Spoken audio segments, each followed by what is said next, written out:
KGF Rotary club ವತಿಯಿಂದ ನಗರದ KGF ಕ್ಲಬ್ನಲ್ಲಿ Rotary ಜಿಲ್ಲಾ 3191 ಗವರ್ನರ್ ಸತೀಶ್ ಮಾಧವನ್ ರವರ ಅಧಿಕೃತ ಭೇಟಿ ಕಾರ್ಯಕ್ರಮವನ್ನು ಹಮ್ಮಿಕೊಳ್ಳಲಾಗಿತ್ತು. ಈ ಕಾರ್ಯಕ್ರಮದಲ್ಲಿ ಜಿಲ್ಲಾ ಕಾರ್ಯದರ್ಶಿಗಳಾದ ಸುಧಾಕರ್ ಮತ್ತು Inamdar, zone governor Rajkumar, assistant governor Vijayakumar, ಜಿಲ್ಲಾ ನಿರ್ದೇಶಕರಾದ ಆಮು ಲಕ್ಷ್ಮೀನಾರಾಯಣ, ಕೆಜಿಎಫ್ ರೋಟರಿ ಕ್ಲಬ್ನ ಅಧ್ಯಕ್ಷರಾದ ನರಸಿಂಹಮೂರ್ತಿ, ಕಾರ್ಯದರ್ಶಿ ಡಾಕ್ಟರ್ ಬಾಬು, ಖಜಾನ್ಸಿ ಮಂಜುನಾಥಪ್ಪ, ಹಿರಿಯ ಸದಸ್ಯರಾದ Shridhar Murthy, VR Prasad, N Ramakrishna, G Prasannakumar ಹಾಗೂ ಕ್ಲಬ್ನ ಎಲ್ಲ ಸದಸ್ಯರುಗಳು ಹಾಜರಿದ್ದರು. ಈ ವೇಳೆ ಕೆಜಿಎಫ್ ನಗರಸಭಾ ಅಧ್ಯಕ್ಷರಾದ ಇಂದಿರಾ ಗಾಂಧಿ ದಯಾಶಂಕರ್, ಸಮಾಜ ಸೇವಕರಾದ ಚಿನ್ನಪ್ಪ ನಾಯ್ಡು, ಪೌರ ಕಾರ್ಮಿಕರ ಸಂಘದ ಅಧ್ಯಕ್ಷರಾದ ರಾಮು ಹಾಗೂ ಪ್ರಗತಿಪರ ರೈತರಾದಂತಹ ಗೋಪಿರವರಿಗೆ ವೃತ್ತಿಪರ ಪ್ರಶಸ್ತಿಗಳನ್ನು ನೀಡಿ ಗೌರವಿಸಲಾಯಿತು.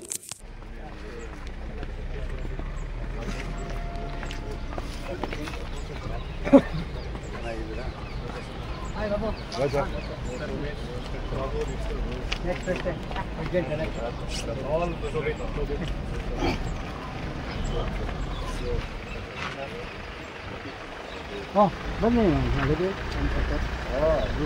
ಗುಲ್ಬಾಗಲ್ ಸಿಗ್ನೇಚರ್ ಸರ್. Very good. ನಾಳೆ ಅಲ್ಲೇ ಇರೋದು. ನಾಳೆ ಅವ್ರದ್ದು ಕರೆಕ್ಟ್ ಬನ್ನಿ ಚೇಂಜ್ ಮಾಡಬೇಕು ಮಾಡೋಣ ಮೇಡಮ್. ಮೀಟೇ ಮಾಡಿಲ್ಲ ನಾನು ಇಲ್ಲ ಬಂದಿದೆ sir. Repeat which we are granted in 2024-25 was conducted on 2nd July 2024. On the same day, we distributed dictionary and files to the government school students. Followed by Learning by DC program was conducted on 15th July 2024 for resident students girls. Free high camp was conducted on 17th July 2024 and 100 members were participated in Birsham Government Hospital. Music nomination was conducted on 18th July 2024.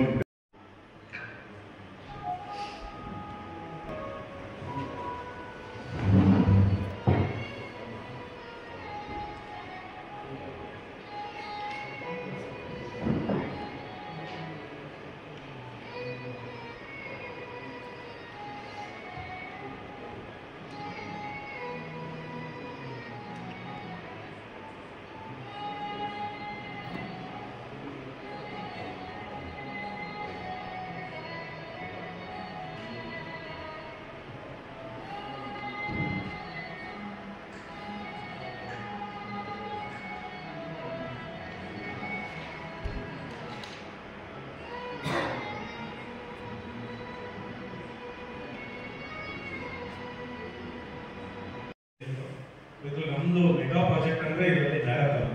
So ಆ ಒಂದು ಪ್ರಾಜೆಕ್ಟಿಗೆ inauguration ಮಾಡಲಿಕ್ಕೆ ನಮ್ಮ DC Satish Madhavan sir ಬಂದಿದ್ದು ನಮ್ಗೆ ಭಾಳ ಖುಷಿ ಆಯಿತು. So ಯಾಕೆ ಅಂದರೆ ಅವರು KGF ಅದನ್ನು ಅಲ್ಲಿ ಕೂಡ ನಾವು ಅನೌನ್ಸ್ ಮಾಡಿದ್ವಿ. ಅವರು KGF ಅವರು ಈ ಪ್ರಾಜೆಕ್ಟ್ ಮಿಸ್ ಮಾಡ್ಬೋದು ಸರ್, ಬರಬೇಕು ಇನಾಗ್ರೇಷನ್ಗೆ ತಿಳಿದಕ್ಕೆ. ಅವತ್ತು ಬೆಳಗ್ಗೆ ಅಷ್ಟೊತ್ತಿಗೆ ಬಂದರು, ಭಾಳ ಡಿಸ್ಕೌಂಟ್ ಬಂದರು, ಭಾಳ ಸಂತೋಷ ಸರ್ ಅವ್ರು ಬಂದೋಗಿದ್ದೇನೆ. ಸೊ ನಮ್ಮದೊಂದು ಮೆಗಾ ಪ್ರಾಜೆಕ್ಟ್ ಅಂತ ಹೇಳ್ಬೋದು. ಅದು ಬಿಟ್ಟು ನಾವು ಕೂಡ ಮಾಡ್ಕೊಂಡು ಬರ್ತಾನೆ ಇದೀವಿ. ಯಾಕಂದ್ರೆ ನಾವೆಲ್ಲ ಟೀಚರ್ಸ್ ಮತ್ತೆ ಎಜುಕೇಶನ್ ಫೀಲ್ಡ್ ಅಲ್ಲಿ ಇರೋದ್ರಿಂದ ಸ್ವಲ್ಪ ಆದಷ್ಟು ಟೀಚರ್ಸ್ಗೆ ಮತ್ತೆ ಮಕ್ಕಳು ಈ ಫೀಲ್ಡ್ ಅಲ್ಲಿ ಸ್ವಲ್ಪ ಹೋಗ್ತಾರೆ, ಸ್ವಲ್ಪ ಬೇರೆ ಫೀಲ್ಡ್ ಕೂಡ ಕವರ್ ಮಾಡಬೇಕು ಅಂತ ನಮ್ಮ ಮನಸ್ಸಲ್ಲಿ ಇದೆ ಸರ್. ಸೊ ಅದಕ್ಕೆ ಮುಂದೆ ಈ ಒಂದು ಏನ್ ಫೀಲ್ಡ್ ಅಲ್ಲಿ ಮಾಡಿದ್ರೆ ಬಿಟ್ಟು ಇನ್ನು ಉಳಿದಿದ್ದ ಪೀರಿಯಡ್ ಅಲ್ಲಿ ಸ್ವಲ್ಪ ಬೇರೆ ಫೀಲ್ಡ್ ಅನ್ನ ಕವರ್ ಮಾಡಬೇಕು ಅಂತ ನಮ್ಮ ಪ್ಲಾನ್ ಇದೆ. ಒಂದು ನಮ್ಮ ಒಂದು ಎಲ್ಲರೂ ಕೂಡ ನಾವು ಮಾತಾಡ್ಕೊಂಡು ಒಂದು ಮೆಗಾ ಹೆಲ್ತ್ ಪ್ರಾಜೆಕ್ಟ್ ಒಂದು ಹೆಲ್ತ್ ಕ್ಯಾಂಪ್ ಒಂದು ಮೆಗಾ ಹೆಲ್ತ್ ಕ್ಯಾಂಪ್ ಒಂದು ಮಾಡಬೇಕು ಅಂತಕ್ಕಂಥ ಒಂದು. ಎರಡನೇದು ಎನ್ವೈರನ್ಮೆಂಟ್, ಈಗಾಗಲೇ ನಾವು ಇದು ಕೂಡ ಗೋ ಗ್ರೀನ್ ಅಂತಾನೆ ಮಾಡಿರೋದು. ಸೊ ಇದು ನಾವು ಅವೇರ್ನೆಸ್ ಕೊಡಲೇಬೇಕಾಗ್ತದೆ. ಹಾಗಾಗಿ ವರ್ಲ್ಡ್ ಎನ್ವೈರನ್ಮೆಂಟ್ ಡೇ ಕೂಡ ನಾವು ಸ್ವಲ್ಪ ಚೆನ್ನಾಗಿ ಮಾಡಬೇಕು ಅಂತಕ್ಕಂಥದ್ದು ನನ್ನ ಮನಸ್ಸಿನಲ್ಲಿದೆ. ಜೂನ್ ಅಲ್ಲಿ ಅದು ಒಳಗಡೆ ಒಂದು ಮೆಗಾ ಹೆಲ್ತ್ ಕ್ಯಾಂಪ್ ಒಂದು ಮಾಡಬೇಕು ಅಂತಕ್ಕಂಥದ್ದು. ಜೊತೆಗೆ ಸಣ್ಣ ಪುಟ್ಟ ನಾವು ನಮ್ಗೆ ಏನ್ ಸಾಧ್ಯ ಆಗ್ತಾ ಇರುತ್ತೋ, ಅವಕಾಶ ಏನೇನು ಸಿಗ್ತಾ ಇರುತ್ತೋ ಅದನ್ನೆಲ್ಲ ನಾವು ಮಾಡ್ಕೊಂಡು ಬರ್ತಾ ಇದ್ದೀವಿ, ಹಾಗೆ ಮುಂದುವರಿಸ್ಕೊಂಡು ಹೋಗ್ತೀವಿ. ಸೊ ಹಾಗಾಗಿ ಈ ಎರಡು ಪ್ರಾಜೆಕ್ಟ್ಸ್ ನಮ್ಮ ಮೈಂಡ್ ಅಲ್ಲಿ ಇದೆ ಅಂತ ಈ ಸಂದರ್ಭದಲ್ಲಿ ಹೇಳ್ತಾ, ಬಹಳ ಏನು ಈ ಎಲ್ಲ ಪ್ರಾಜೆಕ್ಟ್ಸ್ ಮಾಡ್ಲಿಕ್ಕೆ ಪ್ರತಿಯೊಬ್ಬರು ಕೂಡ ಸಹಕಾರ ಕೊಡ್ತಾ ಬರ್ತಿದ್ದಾರೆ. ನಮ್ಮ ಕ್ಲಬ್ನ ಎಲ್ಲ ಸದಸ್ಯರು ಮತ್ತೆ ನಮಗೆ ಡಿಸ್ಟಿಕ್ ಇಂದ ನಮಗೆ ಏನು 100 ಸೈಕಲ್ ನಮ್ಮ ಕೋಲಾರ ಜಿಲ್ಲೆಗೆ ಕೊಟ್ಟರು. ಅದರಲ್ಲಿ ನಮ್ಮ ಕ್ಲಬ್ಬಿಂದ ಒಂದು 10 ಜನ ಮಕ್ಕಳಿಗೆ ಗೌರ್ಮೆಂಟ್ ಸ್ಕೂಲ್ ಮಕ್ಕಳಿಗೆ ನಾವು ಬಾರ್ಡ್ ಸೆಲೆಕ್ಟ್ ಮಾಡ್ಕೊಂಡ್ವಿ. NG ಹುಲ್ಗೂರು, ಅದು ವಿಕೋಟ ಬಾರ್ಡರ್ ಬರುತ್ತೆ, ಇನ್ನೊಂದು ಕ್ಯಾಸಂಬಳ್ಳಿ. ಸೊ 2 ರೂರಲ್ ಏರಿಯಾಗಳಿಂದ ಮಕ್ಕಳಿಗೆ ಅನುಕೂಲ ಆಗಬೇಕು. ಸಿಟಿನಲ್ಲಿ ಕೊಡೋ ಮಕ್ಕಳಿಗೆ ಅನುಕೂಲ ಅಷ್ಟಾಗೋದಿಲ್ಲ, ಆದ್ರೆ ಹಳ್ಳಿ ಮಕ್ಕಳಿಗೆ ಕೊಟ್ಟರೆ ಬಹಳ ನೆನೆಸ್ಕೊಂತಾರೆ. ಹಾಗಾಗಿ ನಾವು ಆ 2 ಸ್ಕೂಲ್ಗೆ ಸೆಲೆಕ್ಟ್ ಮಾಡ್ಕೊಟ್ವಿ. ಸೊ ಅದಕ್ಕೆ ನಾನು ಡಿಸ್ಟಿಕ್ ಕಡೆಯಿಂದ ಬಂದಿರೋದ್ರಿಂದ ನಾನು ಸತೀಶ್ ಮಾಧವನ್ ಸರ್ಗೆ ಮತ್ತೆ ಕಾಶಿನಾಥ್ ಪ್ರಭು ಸರ್ ಅವರು ಕೂಡ ಈ ಸಂದರ್ಭದಲ್ಲಿ ನಾನು ಧನ್ಯವಾದಗಳು ಅರ್ಪಿಸ್ತೇನೆ. ಜೊತೆಗೆ ಗ್ರೀನ್ ಬೋರ್ಡ್ ಅಂತ ಹೇಳಿದ್ವಿ ಸರ್, ಅದು ಏನಾಯ್ತು ಗೊತ್ತಿಲ್ಲ, ಅದು ತಾವು ಮಾತಾಡೋದ್ರ ಬಗ್ಗೆ ಮಾಹಿತಿ ಕೊಟ್ಟರೆ. ಗ್ರೀನ್ ಬೋರ್ಡ್ ನಾನು ಬಂದು ಬಹಳ ಅನೌನ್ಸ್ ಮಾಡಿದ್ದೆ. ಸೊ ಅದನ್ನ ಬಹಳ ಬೇಡಿಕೆ ಇದೆ ಅದಕ್ಕೆ. ನಾವೇನಾದ್ರೂ ಗ್ರೀನ್ ಬೋರ್ಡ್ಸ್ ಕಳಿಸ್ಕೊಟ್ರೆ ನಾವೆಲ್ಲ ಟೀಚರ್ಸ್ ಇರೋದ್ರಿಂದ ಸ್ಕೂಲ್ಸ್ಗೆ ಸ್ವಲ್ಪ ಅದನ್ನ ಹೆಚ್ಚಿನದಾಗಿ ಬಳಸ್ಕೊಳ್ಳೋಕೆ ಅನುಕೂಲ ಆಗುತ್ತೆ ಅಂತ ನಮ್ಮ ಮುಂದೆ ಒಂದು ರಿಕ್ವೆಸ್ಟ್ ಮಾಡ್ತಾ ಇದ್ದೀನಿ ಸರ್, ಅಷ್ಟೇ. 3191 ಜಿಲ್ಲಾ ಗವರ್ನರ್ ಆಗಿ ಕಾರ್ಯನಿರ್ವಹಿಸಲಿದ್ದಾರೆ. ಸತೀಶ್ ಅವರ ರೋಟರಿ ಪಯಣ 2004ರಿಂದ 2004-05ರಲ್ಲಿ ಪ್ರಾರಂಭವಾಯಿತು ಮತ್ತು ಅವರು ಕ್ಲಬ್ ಅಧ್ಯಕ್ಷರು, ಸಹಾಯಕ ಗವರ್ನರ್, ವಲಯ ಗವರ್ನರ್, ಜಿಲ್ಲಾ ಕಾರ್ಯದರ್ಶಿ, ಜಿಲ್ಲಾ ಸಮ್ಮೇಳನ ಅಧ್ಯಕ್ಷರು, ಪ್ರಕಟಣೆಗಳ ನಿರ್ದೇಶಕರು, ಕ್ಲಬ್ ಸೇವೆ, ಪ್ರಶಸ್ತಿಗಳು ಮತ್ತು ಮನ್ನಣೆಗಳು. ಒಂದು ಮೆಸೇಜ್ ಅಂತ ನಾನು ಏನು ಹೇಳಕ್ ಬರ್ತಾ ಇದ್ದೀನಿ ಅಂದ್ರೆ, ಈ ಒಂದು 70-year history of KGF club ಅಂದ್ರೆ ನಮ್ಮ ಜಿಲ್ಲೆಯಲ್ಲಿ 3191 one of the oldest clubs. ಅಂದ್ರೆ ಈ ಕ್ಲಬ್ ನೋಡದೇ ಇರೋ ವಿಷಯ ಯಾವುದು ಇಲ್ಲ ನಮ್ಮ district. It has seen all summers ಅಂತ ಬೇಕಾದ್ರೆ ಹೇಳ್ಬೋದು. No other club can claim that. ಅಂದ್ರೆ ಎಲ್ಲ ಒಂದು ಇಯರಲ್ಲೂ ಏನಾಗಿದೆ, ಆಗ್ತಾ ಇತ್ತು, ರೋಟ್ರಿ ಹೆಂಗಿತ್ತು ಮೊದಲು, ಅದಾದ್ಮೇಲೆ ಏನಾಯ್ತು, ಈಗ ಹೇಗಿದೆ, ಎಲ್ಲ ನೋಡಿದ ಒಂದು ಕ್ಲಬ್ ಅಂದ್ರೆ KGF ಕ್ಲಬ್. ಅಷ್ಟೊಂದು ಹಿಸ್ಟ್ರಿ ಈ ಒಂದು ಕ್ಲಬ್ ಇದೆ. ಅದ್ರ ಜೊತೆಗೆ this club has been very unique from a very long time. ಅಂದ್ರೆ ನಾನು ಕೇಳ್ಪಟ್ಟಿರೋದು, I don't know how far it is true, ಒಂದು 30-35 ವರ್ಷಕ್ಕೆ ಮುಂಚೆ ಎಲ್ಲ ಬಂದು ಈ ಕ್ಲಬ್ ಅಲ್ಲಿ ಒಂದು ಮೆಂಬರ್ಶಿಪ್ ಸಿಗ್ಬೇಕಂದ್ರೆ ತುಂಬಾ ಕಷ್ಟ ಇತ್ತು. ಜನನ ರಿಜೆಕ್ಟ್ ಮಾಡ್ತಾ ಇದ್ರು ಆ ಟೈಮಲ್ಲಿ ಇಲ್ಲಿ ಕ್ಲಬ್ ಮೆಂಬರ್ಶಿಪ್. ನೋಡಿ, ಯಾವ ಸರ್ ಹೇಳ್ತಿದ್ದಾರೆ 2-3 ಸತಿ ಅವರು ಈ ಕ್ಲಬ್ಗೆ ಮೆಂಬರ್ ಆಗಬೇಕು ಅಂತ ಇದು ಮಾಡಿ ಅದಾದ್ಮೇಲೆ ರಿಜೆಕ್ಟ್ ಆಗಿ ಆಮೇಲೆ ಪಾಸ್ ಆಗಿರೋ ಕ್ಯಾಂಡಿಡೇಟ್ ಇವರು.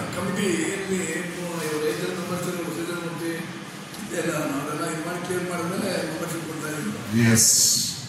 ಸೊ ಬಟ್ ಏನಂದ್ರೆ ಈ ಕ್ಲಬ್ಗೆ ಒಂದು ಕ್ವಾಲಿಟಿ ಇದೆ. If you look at trees, ಮರಗಳು ನೋಡಿದಾಗ ಪ್ರತಿ ವರ್ಷ it will shed all its leaves, ಎಲ್ಲ ಹೋಗ್ಬಿಡುತ್ತೆ. ಬಟ್ ಆದರೂ the tree never loses confidence. The tree never loses this one. The tree believes in 2 things. ಒಂದು patience, the other thing is time.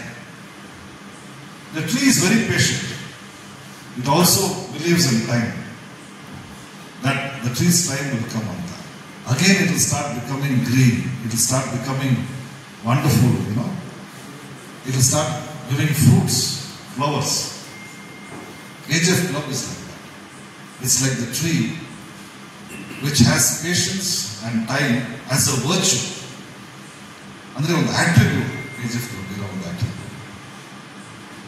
ಈ ಜೊತೆಗೆ ಈ ಒಂದು ಎವಲ್ಯೂಷನ್ ಅಂತ ನಾವೇನು ಹೇಳ್ತೀವಿ, ನಾವೊಂದು ಎವಲ್ಯೂಷನ್ ನಾವು ಒಂದು ಹಮ್ಮಿಕೊಂಡಿಲ್ಲ ಅಂದ್ರೆ ನಾವು ಎಲ್ಲಿರ್ತೀವೋ ಅಲ್ಲೇ ಎದ್ಬಿಡ್ತೀವಿ. ಈಗ ಯಾರೋ ಇಲ್ಲೊಬ್ರು ಶಿಕ್ಷಕರು ಹೇಳ್ತಾ ಇದ್ರು, ಸರ್ ನಮ್ಮ ಸ್ಕೂಲಲ್ಲಿ ಒಂದು LED TV ಸ್ಕ್ರೀನ್ ಯಾರೋ ಒಬ್ರು ಹೇಳಿದ್ರು, ಸಾರ್ ಹೇಳಿದ್ರು. ಓಕೆ, ಎಲ್ಲಿ ಸರ್, ಯಾವ ಊರಲ್ಲಿ ಅದು? ಎಸ್. ಈಗ ನಾವು the delivery of education change ಆಗ್ತಿದೆ ಅಲ್ವಾ? ನಮ್ಮ ಟೈಮಲ್ಲಿ ಡೆಲಿವರಿ ಆಫ್ ಎಜುಕೇಶನ್ ಅಂದ್ರೆ ನಮ್ಮ ಶಾಮನಾಥ್ ಸರ್ ಅವ್ರ ಕೈಯಲ್ಲಿ ಯಾವಾಗಲೂ ಒಂದು ಲಾತಿ ಇರ್ತಾ ಇತ್ತು. ಅದರಲ್ಲಿ ತುಂಬಾ ಚೆನ್ನಾಗಿ ಡೆಲಿವರಿ ಮಾಡ್ತಾ ಇದ್ರು ಎಜುಕೇಶನ್. ಇವಾಗ ಮಕ್ಕಳಿಗೆ ಮಾಡರ್ನ್ ಆಗಿ ಡೆಲಿವರಿ ಮಾಡಬೇಕು, ಅವಾಗಲೇ ಅರ್ಥ ಆಗೋದು ಅವ್ರಿಗೆ. ಆ ಟ್ರೆಡಿಷನಲ್ ಮೆಥಡಲ್ಲಿ ಅರ್ಥ ಆಗಲ್ಲ. ನಾನು ವೇಣುಗೋಪಾಲ್ ಸರ್ಗೆ ನಮ್ಮ ಸ್ಕೂಲ್ 118ನೇ ಸಾಲಲ್ಲಿ ಇಂಡಿಯನ್ ಎಕ್ಸ್ಪ್ರೆಸ್ ಒಂದು ಇದು ಬಂದಿತ್ತು, ಒಂದು ಆರ್ಟಿಕಲ್. ನಮ್ಮ ಸ್ಕೂಲ್ ಬಂದು ತುಂಬಾ it is in bad shape, ಅದಕ್ಕೆ ಹೆಲ್ಪ್ ಏನಿಲ್ಲ, ಗೌರ್ಮೆಂಟ್ ಇಂದ ಏನು ಹೆಲ್ಪ್ ಇಲ್ಲ ಅಂತೆಲ್ಲ ಬಂದಿತ್ತು. ನಾನೇನು ಮಾಡಿದೆ, ನಮ್ಮ ಸ್ಕೂಲ್ ಅಲ್ವಾ ಅಂತ ನಾನು ಬೆಂಗಳೂರಲ್ಲಿ ಆಫೀಸಲ್ಲಿ ಕೂತಿದ್ದೆ. ಈ ಒಂದು ಇಂಡಿಯನ್ ಎಕ್ಸ್ಪ್ರೆಸ್ ಬಂದಾಗ ನಾನು ಅಲ್ಲೇ ಕೂತ್ಕೊಂಡು ಒಂದು ಲೆಟರ್ನ ಟೈಪ್ ಮಾಡಿದೆ, expressing concern about the school and I offer to help the school. ನನ್ನ ಕೈಯಲ್ಲಿ ಏನಾಗತ್ತೋ ನಾನು ಮಾಡ್ತೀನಿ ಅಂತ ನಾನು ಆಫರ್ ಮಾಡಿದೆ. ಅವ್ರ ಹೋಟ್ಲಲ್ಲೂ ಇಲ್ಲ ರೈಟ್. ಅದನ್ನು ನಾನು ಸ್ಕೂಲ್ಗೆ ಪೋಸ್ಟಲ್ಲಿ ಕಳಿಸಿದೆ. ಅವಾಗ ಪೋಸ್ಟ್ ಬೇರೆ ಏನಿಲ್ಲ ಅವಾಗ. ನಾನು ಎಲೆಕ್ಟ್ರಾನಿಕ್ ಟೈಪ್ ರೈಟರಲ್ಲಿ ಟೈಪ್ ಮಾಡಿರೋ ಲೆಟರ್, ಅದು ನನಗೆ ಇವತ್ತು ಜ್ಞಾಪಕ ಇದೆ. ಅದನ್ನು ಕಳಿಸಿದಾಗ ಅದು ಕಳಿಸಿದ್ದೆ, ಅದ್ರಲ್ಲಿ ನನ್ನ ಫೋನ್ ನಂಬರ್ ಇಟ್ಟಿದ್ದೆ. ಸರ್ ಫೋನ್ ಮಾಡಿದ್ರು ನನಗೆ ಇಮಿಡಿಯೇಟ್ ಆಗಿ. ಫೋನ್ ಮಾಡಿಬಿಟ್ಟು ತುಂಬ ಥ್ಯಾಂಕ್ಸ್ ಸತೀಶ್, ಲೆಟರ್ ಬಂತು, I am so happy that you have express concern, ಏನಾದರೂ ಇದ್ದರೆ I will ask for help ಅಂತ ಹೇಳಿದ್ರು. ನಾವು ಅಷ್ಟೊಂದು ಸ್ವಲ್ಪ ಮಾತಾಡಿಕೊಂಡು ಅಲ್ಲಿ ಮುಗಿದೋಯ್ತು. ಮಕ್ಕಳು ಚಿಕ್ಕವರು, ನಮ್ಮ ಮಕ್ಕಳು ಇವಾಗೆಲ್ಲ they are 30 years and 28 years. ಅವಾಗ ದೇವರ ಓನ್ಲಿ ಅಬೌಟ್ 4-5 years ಇದರಲ್ಲಿದ್ದಾಗ ನಾನು ನಮ್ಮ ವೈಫ್ನ ಕರ್ಕೊಂಡು ಬನ್ನಿ ನಾನು ಸ್ಕೂಲ್ಗೆ ಹೋಗೋಣ ಅಂತ ಒಂದು ದಿವಸ ನಾವು ಕರ್ಕೊಂಡು ಬಂದೆ.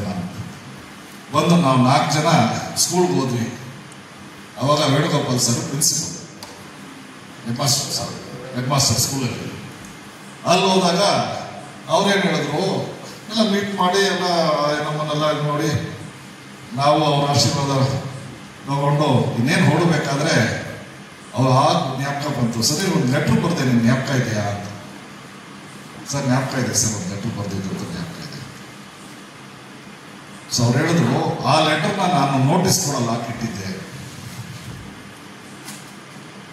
ಏನಕ್ಕೆ ಸರ್, ನಾನು ಅದರಲ್ಲಿ ಏನು ಬರ್ದಿಲ್ಲಲ್ಲ ಅಂತ. He says no.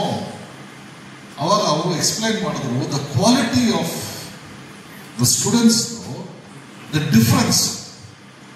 ಈ ಒಂದು ಶಾಲೆಯಿಂದ ಓದ್ಕೊಂಡು ಹೋಗಿರೋ ಒಂದು ಸ್ಟೂಡೆಂಟ್ ಬರೆದಿರೋ ಲೆಟರ್ ಈ ಥರ ಬರೆದಿದ್ದಾರೆ ಅಂತ ಒಂದು ಇನ್ಸ್ಪೈರ್ ಮಾಡೋಕ್ಕೆ ಅಂತ ಬರೆದ್ರು. ನಾನೇನೋ ಒಂದು ನಾರ್ಮಲ್ ಲೆಟರ್ ಬರೆದಿದ್ದೆ ಅಂತ ನಾನು ತಿಳ್ಕೊಂಡಿದ್ದೆ. ನನ್ನ ಬಗ್ಗೆ ನಾನು ಹೆಮ್ಮೆಯಿಂದ ಹೇಳ್ತಾ ಇಲ್ಲ. I was trying to explain the difference of delivery. So ಇವತ್ತಿನ ಮಕ್ಕಳಿಗೆ ಇವಾಗ ಲೇಟೆಸ್ಟ್ ಮಾಡರ್ನ್ ಆಗಿ ನಾವು ಡೆಲಿವರ್ ಮಾಡಿದ್ರೆ ಆ ತಲೆಗೆ ಹೋಗುತ್ತೆ, ಇಲ್ಲಾಂದ್ರೆ ಅವ್ರ ತಲೆಗೆ ಹೋಗೋದೇ ಇಲ್ಲ. ಸೊ ಅದೇ ಥರ ರೋಟ್ರಿ ಎವಾಲ್ವ್ ಆಗ್ತಿದೆ ಇವಾಗ. ಎಲ್ರಿಗೂ ತಿಳ್ಕೋಬೇಕಾಗಿರೋ